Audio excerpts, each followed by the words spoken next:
जैसा कि कल मैंने कहा था, सिटीजनशिप अमेंडमेंट एक्ट, नागरिकता संशोधन नियम जो कुछ दिन पहले नोटिफाई होकर के और ये कानून बन गया, तो उसको लेकर के कल मैंने कहा था कि ये फिर से वही माहौल विपक्ष द्वारा बनाया जा रहा है कि मानो ये पूरी नागरिकता को ही कटघरे में खड़े करेंगे। क्या वाकई ऐसी बात है? जैसे ओवैसी ने कहा, ममता बनर्जी खुद ताल ठोक रही हैं, कूद रही हैं, बोली जान दे देंगे लेकिन ये लागू नहीं होने देंगे। अखिलेश यादव बड़ बोले तो हैं ही, अपनी औकात है नहीं, लेकिन जरूरत से ज़्यादा बोलते हैं। थोड़ा ज़्यादा महत्वाकांक्षी नहीं है। अति महत्वाकांक्षी होना भी बुरी बात नहीं है, लेकिन वो हमेशा ना पैर उनका ज़मीन पर रहता नहीं है। बड़बोलापन अलग बात है, लेकिन मूर्ख होना और हास्यास्पद होना अलग बात है। जो वो मुंगेरी लाल के हसीन सपने वाले ही है अखिलेश यादव। वो बोल रहे हैं कि यहाँ नहीं लागू होने देंगे, वहाँ नहीं लागू होने देंगे, सब जोकर वाले हैं लोग। बात है क्या, मुद्दा जो है वो क्लैरिटी, स्पष्टता के साथ बात बोलनी चाहिए।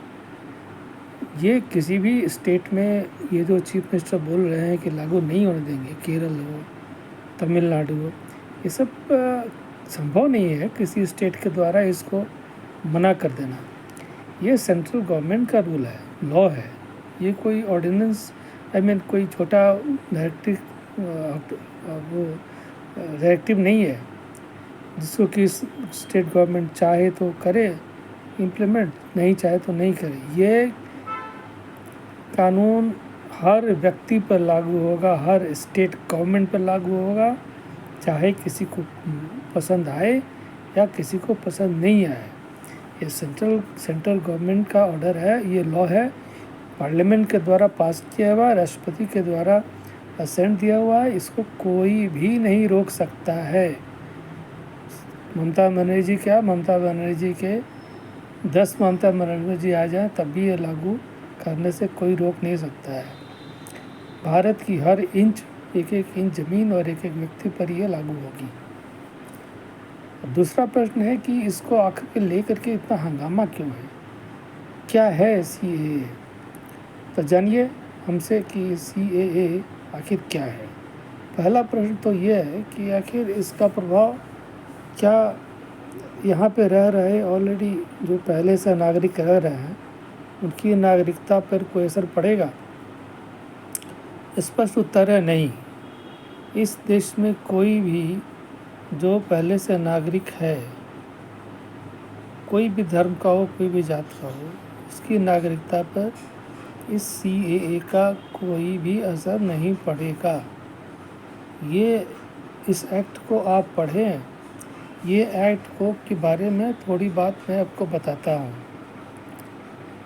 दिसंबर 2019 में ये संसद से ये पारित किया गया था और इसकी वजह से किसी भी नागरिक, मुसलमान हो या हिंदू हो, उसकी पर कोई असर नहीं होगा। ये अगर किसी इस CAA से इसका कोई लेना देना नहीं है तो फिर ये असर किस पे होगा? ये असर होगा भारत के पड़ोसी देशों में, जहाँ पे मुसलमानों को छोड़ कर के दूसरे किसी भी समुदाय के लोग पड़ोसी देश से, ठीक से सुनिए, पड़ोसी देश में मुसलमानों को छोड़ कर के किसी भी धर्म के व्यक्ति को यहाँ पर आने की न केवल छूट होगी बल्कि उसको नागरिकता दी जाएगी। बस यही है CAA का पहला और आखिरी उद्देश्य। मुसलमानों को क्यों नहीं अलाउड होगा उसका अलग कारण है, वो हम बाद में आएंगे, लेकिन पहले इस बात को समझिए कि सिर्फ और सिर्फ पड़ोसी देशों में जो भी लोग रह रहे हैं मुसलमानों को छोड़ करके वो अगर हिंदुस्तान आते हैं तो उनको नागरिकता दी जाएगी, बस इतनी सी बात है। इससे यहाँ के मुसलमानों पर कोई असर नहीं पड़ेगा CAA का। तो फिर सवाल ये है कि मुसलमान इतना और ये विपक्षी दल क्यों इतना कूद रहे हैं, क्यों उनको मिर्ची लग गई है। मैं बताता हूँ क्या समस्या क्या है। वो असल में इनका जो एजेंडा है विपक्षी दल का, जिससे ममता बनर्जी हो और स्टालिन हो और जितने भी ये सब कूदने वाले लोग हैं, ये कह रहे हैं कि भाई जो पड़ोसी देशों से शरणार्थी आए हैं उनमें मुसलमानों को क्यों आपने हटा दिया। तो उनका ऑब्जेक्शन सिर्फ इतना ही है कि आप मुसलमानों को आपने क्यों छोड़ दिया, हटा दिया है। भारत का सरकार का ये कहना है कि मुसलमानों का क्यों हमला है। भाई उस देश में इस्लामिक राष्ट्र है और पाकिस्तान बनाया ही गया था मुसलमानों के लिए, तो हम मुसलमानों को वापस क्यों यहाँ लाए। इसका तो कोई मतलब, ये तो बदमाशी है, ये तर्क नहीं, इसको कुतर्क नहीं कहते हैं, इसको बदमाशी लंठाई कहते हैं। सीधे साधे शब्दों में ना, ये विपक्षी दल नहीं है, ये इनको बदमाश, ये एक्चुअली क्रुक है, क्योंकि इस सब तर्क का कोई जवाब नहीं है। इस तर्क का जवाब 4 जूता है बस, और कोई जवाब नहीं है। क्योंकि कुतर्क भी नहीं है, मतलब ये बेहूदगी और मार खाना, लतखोर आदमी, ये सब लतखोर है, ये और कुछ नहीं है। अरे आप बांग्लादेश आप बनाए, श्रीलंका आप बनाए, पाकिस्तान आप बनाए, नेपाल आप बनाए, वहाँ से वो बनाए, किस देश क्यों बनाया आपने फिर। वो तो बनाया इसीलिए ना कि आपको यहाँ तकलीफ़ है।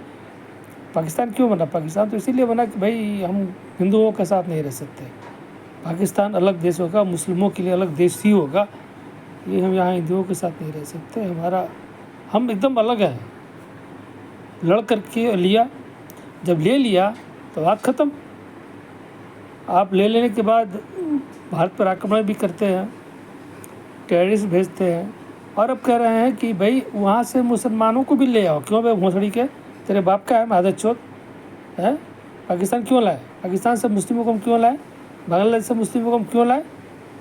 तो ये जो विपक्षी दल है ना, ये लोग फिर इनका ऑब्जेक्शन यही है कि भाई आप पड़ोसी देशों से जितने लोगों को ला रहे हैं वो ठीक है, उसमें कोई दिक्कत नहीं है, लेकिन अब मुस्लिमों को भी लाइए, तब हम खुश होंगे। क्यों, क्योंकि उनको वोट चाहिए, क्योंकि उनको पता है कि ये जो लोग आएंगे ना, इसमें ज़्यादातर हिंदू आएंगे, और ये हिंदू आएंगे तो जनसंख्या बढ़ेगी, नागरिकता मिलेगी, और उनका वोट जाएगा बीजेपी को। इनका वोट इनको मिलेगा नहीं, ममता को मिलेगा नहीं, स्टालिन को मिलेगा नहीं।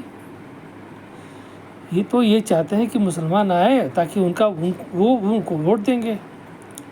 अब ये जो है मानसिक दिवालियापन का परिकाष्ठा है, ये मारपीट से ही सुधरेगा, ये बात से सुधरने वाले हैं नहीं।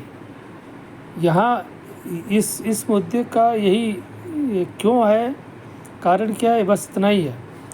लेकिन समस्या जो बाकी मुसलमान लोग ये कर रहे हैं कि हमारी समस्या CAA से नहीं है। जब बहुत ज़्यादा पूछा जाता है ना, खोद करके, उसके बाद चुप हो जाते हैं, उसके बाद इनके पास जवाब मिलता नहीं है, तो ये दूसरा रास्ता ढूंढते हैं इसका विरोध करने के लिए। क्या, अब ये कहते हैं कि हमको मालूम है कि CAA के बाद NRC भी आएगा और NPR भी आएगा, हमको समस्या उससे है।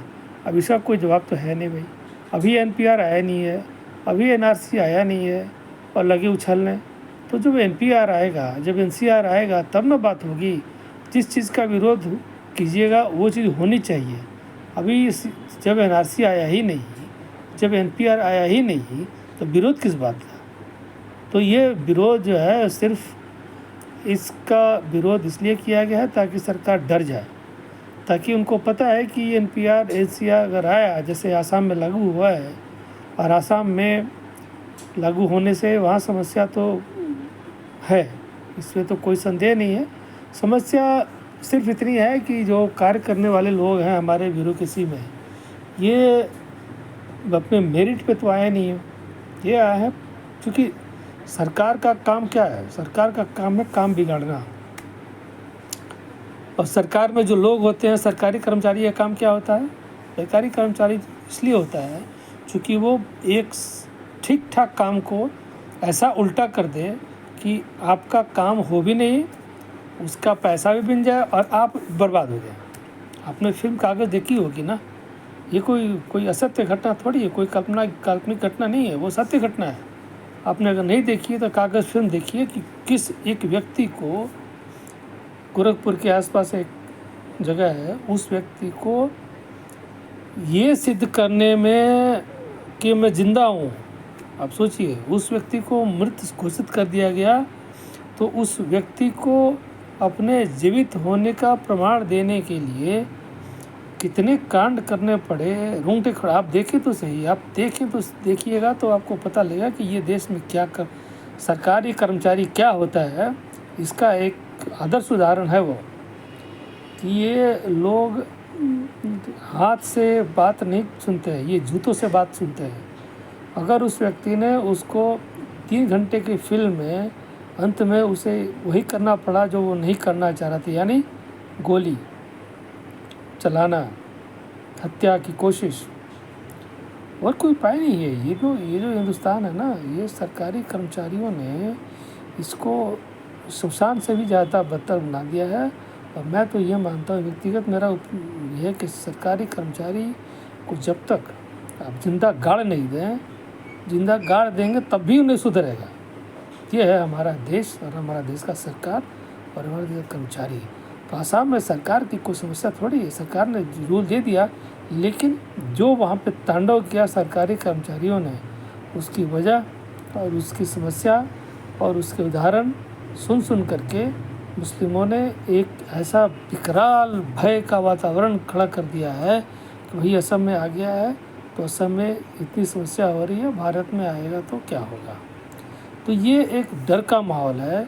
CAA से किसी को समस्या नहीं है, समस्या NPR और NRC से भी नहीं है। समस्या सिर्फ इतनी है कि NPR और NRC के लिए जो सरकारी कर्मचारियों को काम करना चाहिए वो है, उनके लिए कोई गाली शब्द नहीं है, उनके लिए कोई गाली पर्याप्त नहीं है। माँ की, बहन की, बेटे की कोई पर्याप्त नहीं है।